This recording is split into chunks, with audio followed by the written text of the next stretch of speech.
Bawaslu, tahun 2024 menjadi tahun yang krusial bagi demokrasi Indonesia dengan terlaksananya dua pesta demokrasi besar. Pemilihan umum 2024 pada 14 Februari yang mencakup pemilihan presiden, wakil presiden, DPR, DPD, dan DPRD. Dan pemilihan 2024 pada tanggal 27 November yang lalu untuk memilih gubernur, bupati, dan wali kota. Kedua pemilihan ini digelar serentak di seluruh Indonesia. Untuk memastikan proses pemilihan berlangsung dengan baik, Bawaslu Kabupaten Rembang membentuk pengawas ad hoc. Pengawas ad hoc terdiri dari pengawas kecamatan, panwaslu kelurahan dan desa, dan pengawas TPS yang mempunyai peran penting dalam memastikan transparansi dan integritas pemilihan. Karena mereka berperan sebagai kepanjangan tangan dari Bawaslu dalam melaksanakan tugas-tugas pengawasan. Nah, untuk mengetahui seberapa penting pengawas ad hoc dalam pemilihan Bupati dan Wakil Bupati Rembang tahun 2024 sudah ada di samping kita, yaitu bergabung bersama kita Bapak anggota Bawaslu Kabupaten Rembang, yaitu Koordinator Divisi Sumber Daya Manusia, Organisasi dan Diklat, yaitu Mas Takin. Sehat ya Pak ya? Alhamdulillah sehat dan masih puasa sampai hari ini. Iya. Mbak Rana sehat kan juga? Sehat ya Pak ya. Ya, kita sudah masih cerah ceria ini Pak.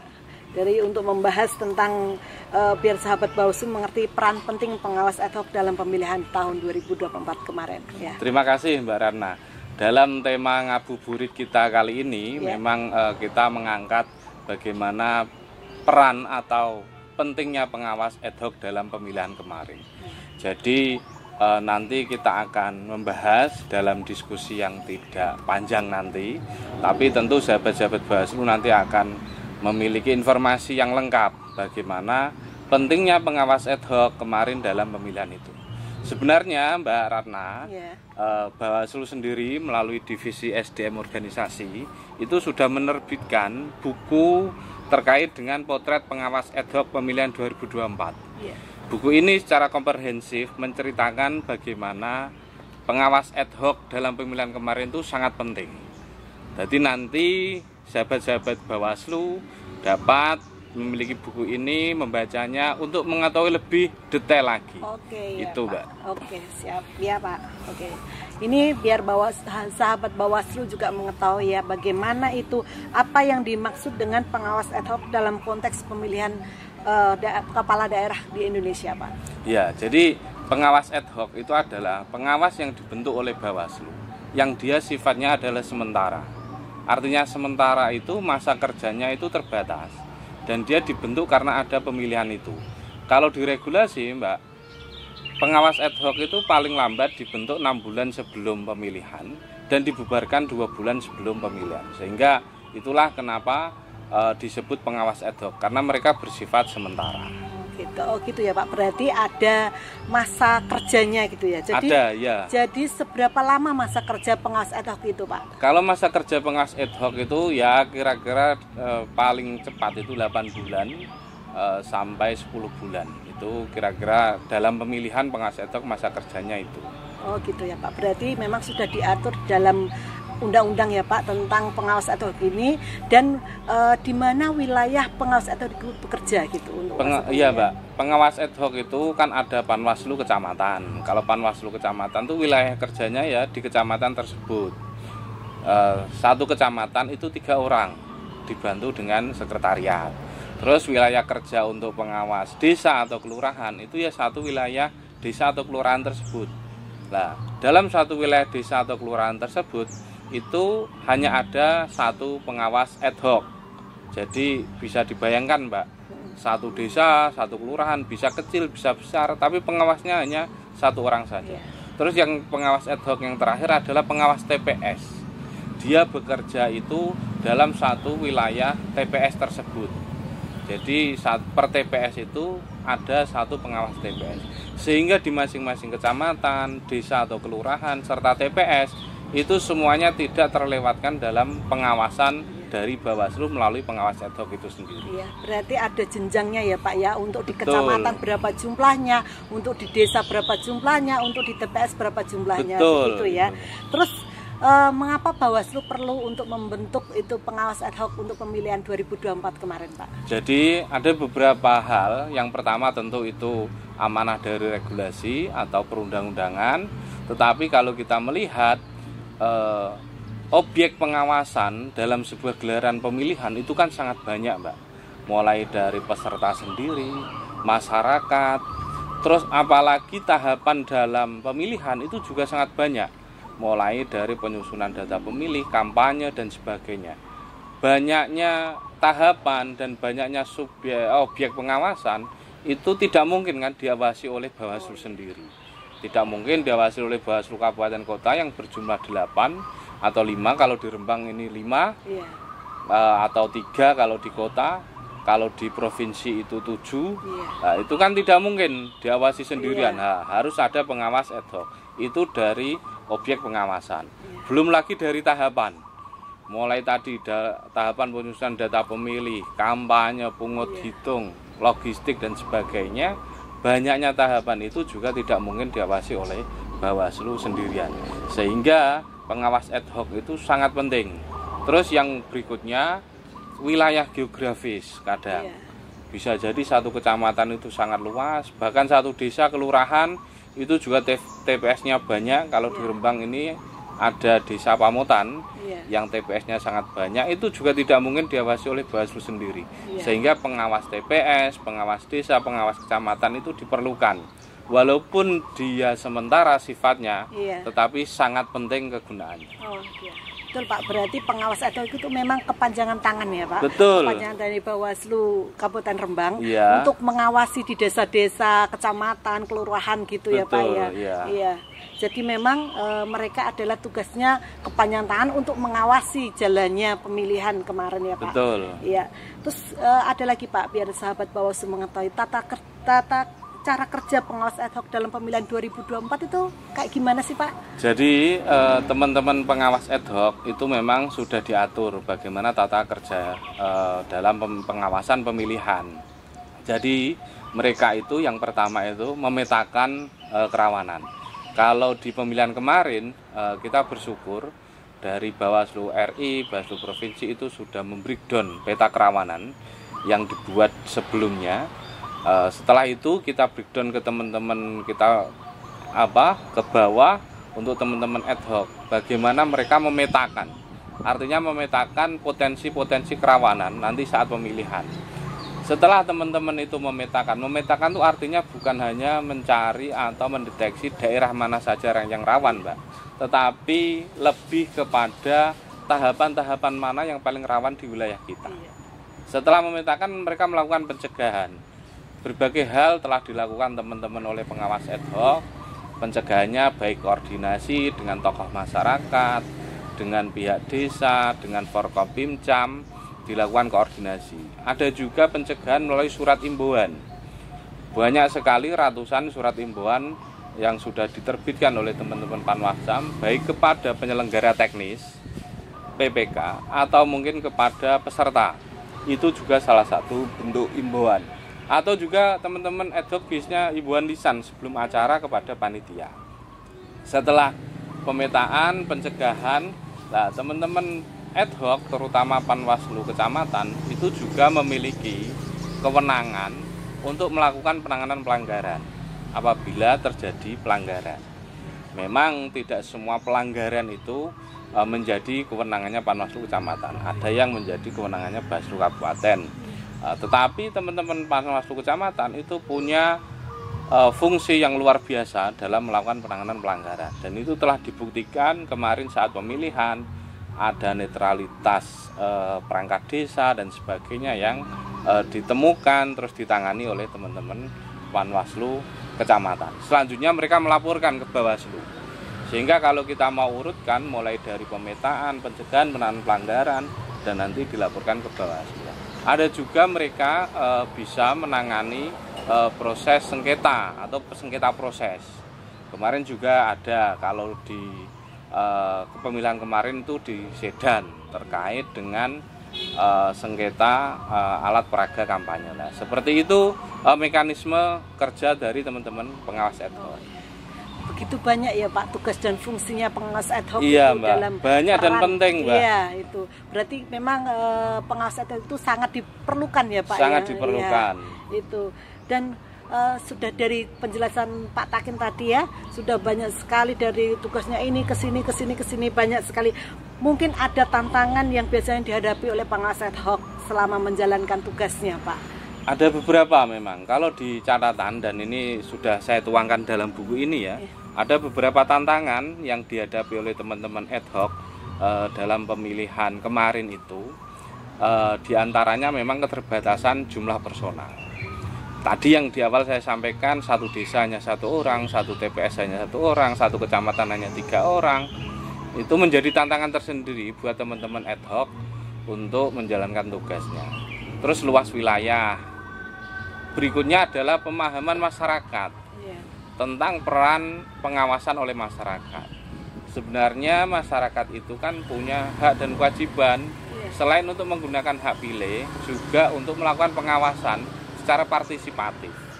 Nah, beberapa masyarakat pemahamannya masih belum sampai di situ, sehingga support untuk teman-teman pengawas oleh masyarakat itu kadang kurang. Nah, itu beberapa tantangan yang kemarin menjadi catatan kita dan dituangkan dalam buku ini. Iya, berarti memang pengawas ad hoc itu mempunyai tugas yang sangat berat ya Pak. Dari situ harus dapat dukungan dari masyarakat, tapi masyarakat belum juga paham ya apa itu gunanya pengawas ad hoc yang sudah dibentuk selama ini gitu. Terus dalam merangkum semua kinerja pengawas ad hoc dalam pemilihan 2024 ini Pak, di Kabupaten Rembang, apakah ada catatan positif dan atau prestasi yang dituangkan dalam buku yang jenengan sudah jelaskan tadi Pak?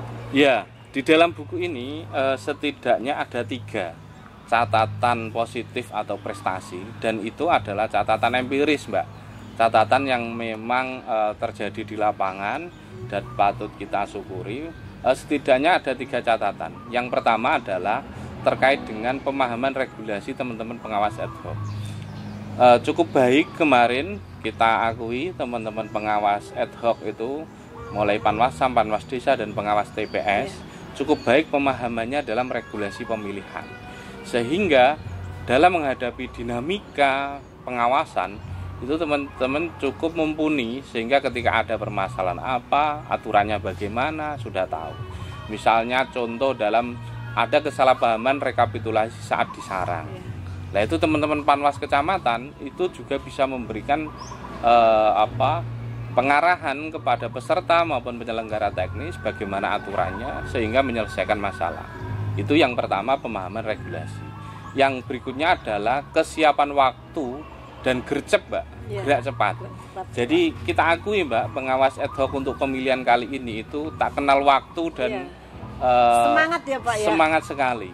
Ada kampanye malam hari, ada kampanye siang hari, pagi hari dan sebagainya, pengawasan kegiatan apapun selalu siap. Bahkan misalnya pengawasan coklit di daerah terpencil dan sebagainya, semuanya sangat baik, dan itu merupakan nilai plus kedua. Yang terakhir adalah komunikasi. Luar biasa teman-teman Panwas ad hoc kemarin, komunikasi dengan Forkompimcam, dengan pihak desa, komunikasi dengan pimpinan, selalu mengabarkan, koordinasi dengan kami di Bawaslu, sehingga sebuah permasalahan itu tidak meledak dulu baru kita bingung cari penyelesaiannya, tetapi dari awal bisa kita inventarisir permasalahannya, kita cegah, sehingga komunikasi. Jadi 3 hal itu Mbak, pemahaman regulasi, terus yang kedua adalah waktu atau gerak cepatnya, dan yang terakhir adalah komunikasi. Itu adalah catatan positif prestasi mereka Pak ya. Jadi saya garis besar mungkin komunikasi itu yang mungkin yang paling penting ya Pak ya. Karena dari biar kalau ada permasalahan yang timbul itu dari bawahnya dulu diselesaikan ke atas biar menghasilkan hasil yang terbaik gitu ya Pak. Oke Pak Takin, dari penjelasan tadi yang sudah panjang lebar ya Pak ya. Lalu ada pertanyaan lagi, adakah catatan hal yang potensial yang ke depan harus kita kembangkan dan perkuat demi peran penting pengawas ad hoc dalam pemilihan yang ke depannya Pak? Terima kasih Mbak Ratna. Jadi memang dari sekian prestasi tadi yang sudah saya jabarkan, sebenarnya ada beberapa hal yang kami catat, menjadi catatan penting kami. Itu juga kami tuangkan dalam buku ini. Sebenarnya ada hal yang masih perlu dikembangkan sehingga bisa menjadikan kinerja pengawas ad hoc itu lebih baik. Setidaknya kami mencatat ada 3 hal juga. Yang pertama adalah terkait dengan pelatihan secara berkelanjutan. Jadi memang pengawas ad hoc sejak dilantik itu Mbak sudah diberikan pembekalan BIMTEK, rakor dan sebagainya. Tetapi memang kita sebenarnya untuk mengevaluasi ini atau kedepannya itu pelatihan dibuat berkelanjutan. Jadi ada sambungannya, ada titik awalnya dan titik akhirnya. Ada maksud dan tujuan sehingga dalam setiap pelatihan itu tidak parsial atau terpotong-potong. Sehingga kadang mungkin untuk teman-teman pengawas ad hoc yang notabene itu masih baru ya di dunia kepemiluan, itu kadang agak terputus untuk merangkai materi-materi itu gitulah. Itu nanti sekiranya ke depan pelatihan-pelatihan untuk pengawas ad hoc itu harus berkelanjutan. Yang kedua adalah pemanfaatan teknologi dan aplikasi secara komprehensif Mbak. Memang dalam pengawasan kemarin itu sudah digunakan berbagai aplikasi. Aplikasi pengawasan, aplikasi pelaporan dan sebagainya. Cuman yang menjadi catatan kita, alangkah baiknya kita mempunyai satu aplikasi tetapi bisa digunakan untuk semua kegiatan mulai pengawasan, pelaporan, pencegahan dan sebagainya.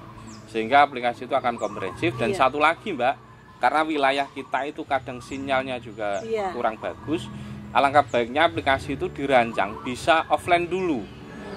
Sehingga misalnya dalam sebuah pelaporan itu sementara offline dulu, nanti ketika ada sinyal, laporan itu mungkin bisa masuk secara online.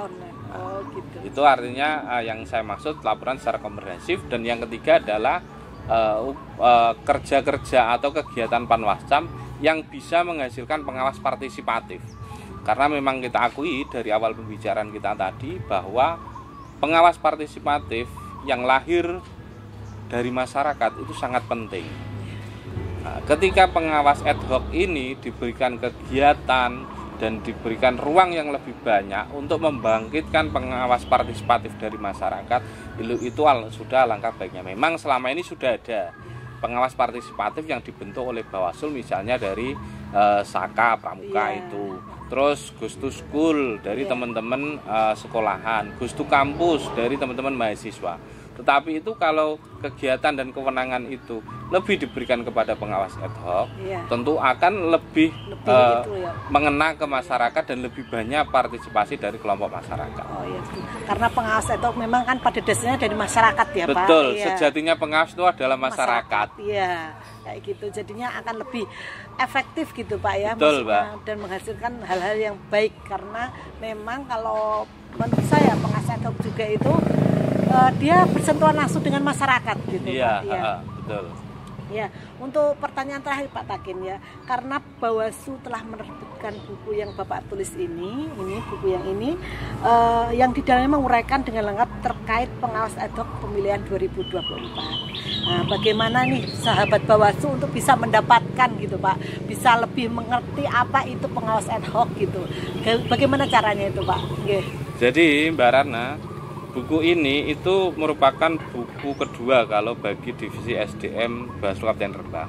Yang pertama itu sudah ada buku Aku Mengawasi Maka Aku Ada, tetapi untuk pengawas ad hoc pemilu.